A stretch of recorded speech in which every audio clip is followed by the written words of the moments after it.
Hello, I'm Roger Gosden. I'm speaking to you from Virginia, USA. I first came to this country as a postdoctoral scientist studying reproductive health. It was a rite of passage for many European scientists in those days to come at the beginning of a career, as many talented Asians do today. I went home to continue my career in Cambridge, Edinburgh, and McGill University. But eventually I came back and have been a researcher and university teacher in this country. Very proud to be working here in the country that is the leader in the world's science, not only in medicine, but in almost every other department.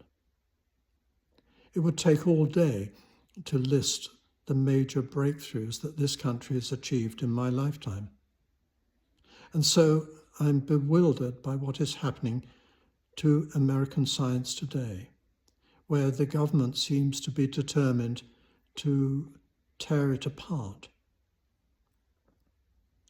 It's incalculable what the impacts will be on human health, welfare, and the environment.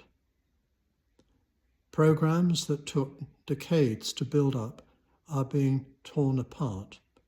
Careers are being damaged. Young scientists are considering moving away. And why?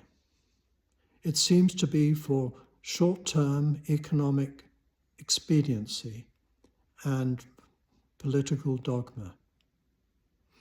There are many cautionary tales in history about not recognizing the value of something until it is lost.